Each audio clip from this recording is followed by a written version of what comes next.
morning, or good afternoon, I guess, depending on where you live on this big, beautiful planet of ours.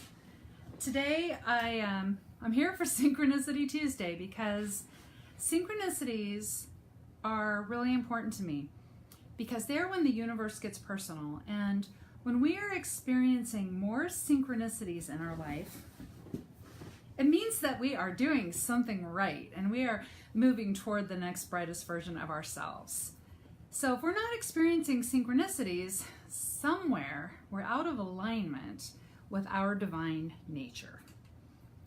So synchronicities, so important. So I said today that I wanted to talk about a really important step that we want to do before we do our affirmations. Now, affirmations are really popular in the spiritual community. Everybody knows about affirmations. I learned about them probably like at the late 80s, early 90s. And I started using them, but I wasn't using them very well because they made absolutely no difference in my life. In the early 90s, I did get Louise Hay's book, You Can Heal Your Life. And a lot of metaphysicians, light workers, healers, we all love that book, right? It's our Bible. But I still would do the affirmations and I was getting no results at all. It was not until I started attending a Unity church back in 99 or 2000, and I met the most wonderful minister. Her name was Reverend Joanne Bacon. And she was such a beautiful light, and she really walked her walk.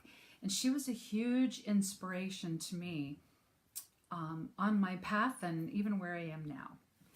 So I was always very grateful for having known this amazing woman. But she taught me about something that I had never wanted to pay attention to. And this was denials. And in the New Thought, if you've studied New Thought at all, you've probably heard of denials and affirmations. Denials and affirmations. But I didn't look into it. I didn't study it. I just made the assumption that a denial was like a negative affirmation. And we know we're not supposed to do negative affirmations, right? Like, I'm not overweight, or I'm not poor, I'm not sick, my knee doesn't hurt, right? We're not supposed to do those kind of affirmations because the brain still processes it as a yes affirmation. I am overweight, I'm broke, my knees hurt. That's, the positive affirmation. Positive. You know what I mean? What I had to learn was that a denial was not actually about denying the appearance of something. Because we know that doesn't work. If you live somewhere where it gets to be 120 degrees outside during the summertime and you climb in your hot car and you're burning your hands on your steering wheel, if you sit there and say, it's not hot out, it's not hot out, it doesn't make any difference. It doesn't help you, right? It doesn't make the air like suddenly 70 degrees and beautiful outside. So denial is not about denying the appearance of something. The denial is the mental act of knowing there are no obstacles to our happiness except the obstacles that we create, that we buy into. I'm not going to say we create all the obstacles, but we certainly buy into them. We do. Now, the reason there are no obstacles really except those that we create or buy into is because source energy is an everywhere present force. Everything you see is from source energy. Everything began as an idea and then somebody created it. But that idea, that inspiration came from source energy. Every idea and inspiration that you have acted on and created the experience of it then in your third dimensional reality, which is your life, that came from source energy. Every idea or inspiration that you've ever had that you've never acted on, that also came from source energy. However, it remained in the field of pure potential instead of probability moving into physical reality. Now, source is everywhere present and is all things, both the seen and the unseen. That means that we, too, you, and me, we're all an emanation of source energy. We're all individuated, so we have our different thoughts. We all have free will, so we can choose to do things that aren't really in alignment with source. We're all individuated. However, we're like rays off of a great central sun. And that great central sun is constantly feeding its light through us, as us, and for us. We are divine. Okay, we're divine beings walking around in a body. Now, because source energy is everywhere present, and there's no place that source energy is not, this means that there can be no opposing forces, because everything is source, and source does not oppose itself. Now, just because their source can have no opposing forces, it doesn't mean that it that it can't feel like there are some opposing forces. Sometimes it certainly feels like that. Like there are just hard, difficult things happening in our life, and sometimes it feels like there's something out there that just wants to squish us down and keep us small. But there, in reality, there are no opposing forces, because we are source energy in a body, and there's that within us that already knows what to do, how to do it, and it compels us to act on what it knows. So whatever that opposing force may seem to be in our lives, there's that within that knows how to move us forward through it or above it, or around it or under it, whatever. So this is the importance of a denial. Okay, the denial is that mental act of knowing that the negative condition cannot control us.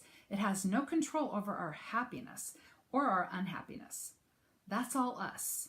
But we're the ones who control that. Any perceived negative condition in our life, anything that has the appearance of an opposing force, we can rise above any of that, because there's that within that knows what to do, how to do it, and it compels us to act on what it knows. Now, if you think about some opposing force in your life right now, some difficulty, somewhere where you're struggling, it can either be changed, and if you can change it, then you change it, you transform that. But if it cannot be changed, you know what we can do? We can transcend it. We can rise above those things that cannot change. There's some things in our lives we simply have to accept. Like we have to accept if it's miserably hot outside. We have to accept it.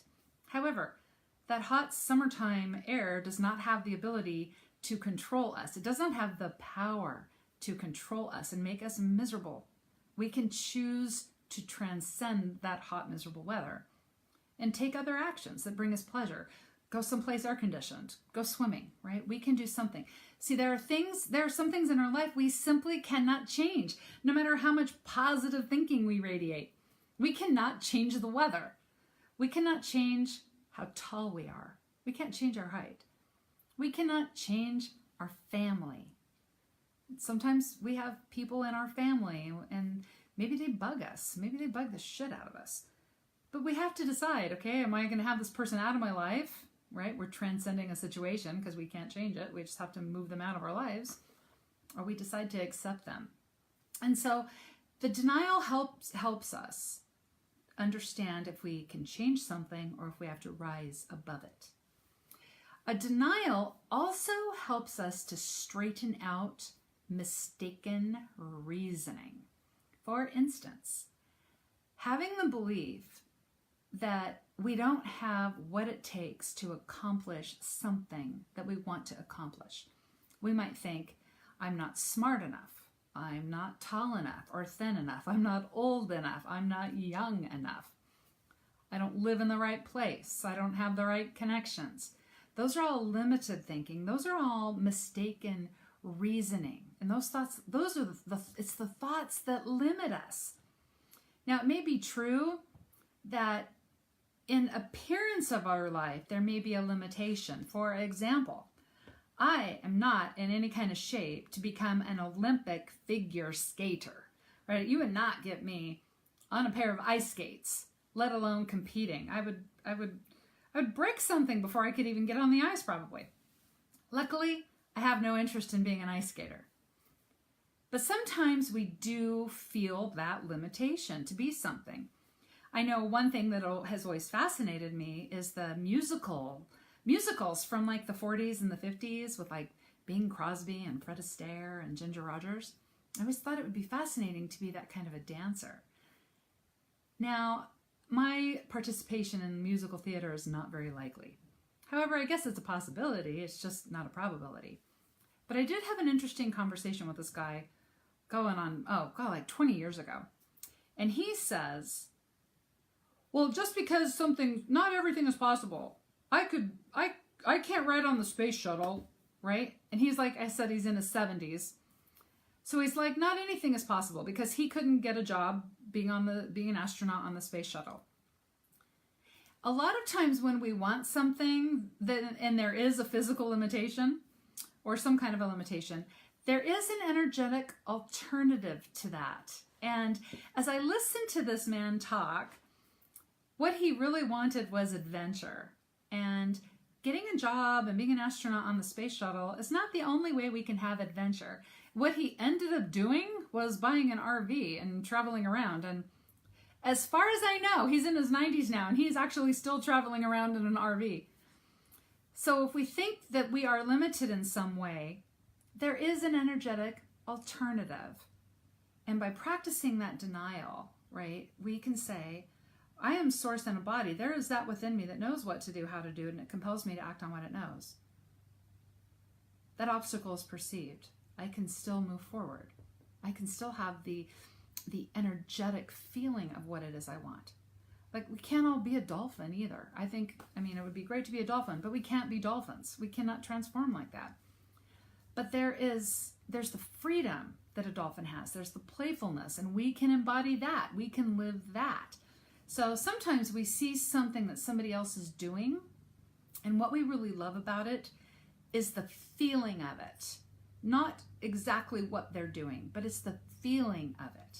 So we can go after the feeling of it. Something else we want to consider is that sometimes we think our limitation is about something being really hard. And a lot of things are really hard. They take a lot of work. But we have to be willing to do the work and to take the action. Working hard and taking a lot of action does not equate to struggle.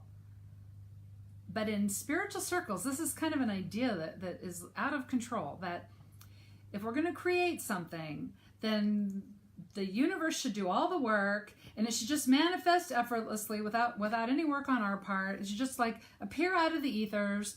And if we want something and it doesn't appear in like 5 minutes, then I guess the universe didn't really want us to have that. This is a pet peeve of mine, because I happen to be I play guitar, and I'm a singer-songwriter. And you know how much work I put into practicing my guitar and how much effort I put into writing a song that doesn't suck? I put a lot of effort into it, but it doesn't feel like struggle. In fact, if I am playing and it starts to feel like struggle, I put it down, because if we're struggling, we are buying into limitations somewhere in our experience. We're buying into limitation. If we are struggling, we need to set it aside and go do something that helps us get back in alignment with our divine nature. We are divine beings in a body with that, and we have that within us that knows what to do, how to do it, and it compels us to act on what it knows. So there's not a reason for struggle unless we're out of alignment, right? So get ourselves back into alignment, do something that brings us joy so that we can reveal the solution. That's how we reveal solutions, is to set the struggle aside and go do something else. No matter where you are right now, you have all the source energy that you could ever need. You have everything within you right now. You do not need to change your circumstances to get more source energy. We may need to put in effort. We probably should put in a lot of effort, right? That proves we love what we're doing. But effort does not mean struggle. It does not mean struggle. I love to think about this friend of mine who got into bodybuilding. If you wanted to be a bodybuilder, it would take a lot of effort. You'd have to change your whole diet, and you'd have to do special exercises. A bodybuilder can't live on fast food, lounging on a couch in front of Netflix all day. Bodybuilder eats a really special diet. My friend who got into bodybuilding, I got to stay with her for a few days a couple years ago, and I saw the inside of her fridge. And she had all these little prepared meals, like she made. All these fresh meals, all these vegetables, and everything just looks so good and delicious. She put a lot of effort into preparing those meals. It doesn't mean she was struggling. She was actually very successful at what she did. So denial is the mental act of knowing that the struggle cannot control us. The denial is the mental act of knowing that if we are struggling, we're out of alignment with our divinity. We have stepped away from that idea. We're thinking, I'm just a human in a human body, and I'm small and weak and can't do anything. The struggle cannot control us. The struggle, whatever difficulty you're going through right now, it can't control you. There's that within that knows what to do, how to do it, and it compels you to act on what it knows. There are no opposing forces because you are source energy in a body. And everything else is source energy, so there's nothing that opposes you. There's actually nothing that wants to suppress our good. There's nothing that wants to suppress our light. We are the light. We are the light. Remembering that we are a divine being in a body reveals solutions. That's it, right there. We remember we're a divine being in a body. That reveals the solution. Then we are prepared to build that positive, constructive affirmation. So the denials, the process of denials, denying that the appearance of struggle can stop us, right? That it can limit us. That's only the first part. We do not stop there. We move into our affirmations and then taking actions to move into that new experience we want. Now, if you think right now, think about your own life and think about the appearance of something that may be hard. And whatever struggle that you're going through right now, that cannot change the fact that you are an infinite being in a body. And that within you right now, there is that which knows what to do, how to do it, and it compels you to act on what it knows. So you know that that struggle, that hardship in your life right now, you can either change it or you can rise above it. Because there is that within you that will help you to do that, that will guide you through that whole process. There's that within you that will reveal the way, So we perceive the obstacles, we give them power, and then we have to deny that they have power over us. We have to do that. Every time we decide to limit ourselves, then we have to step into that power. Like that perceived obstacle has no power over me. It has no power over you. You've heard about Einstein's definition of insanity, right? Do the same thing and you get the same thing. But we expect different results. Nothing changes until something changes. Now, it just so happens that we are designed to create new experiences. We're designed to keep expanding out of the old experience and into the new one. We're not supposed to stay stuck in this same experience all the time. That's not an opportunity for growth. That's not expansion. You, as a light and a body, are designed to expand. Light expands. It doesn't retract. It doesn't shine out from the sun and then turn around and go back to the sun, right? Light just expands, and we're about expansion. That is why if we stay in the same place too long, like in the same experience too long, it doesn't feel great anymore, because we are designed to expand. That's what our divinity is all about, expansion. We are about expansion. So, until next time, remember, you are an expansive, creative being here to change things up all the time, every day. And so it is. Thank you so much for taking the time to watch this. Talk to you later.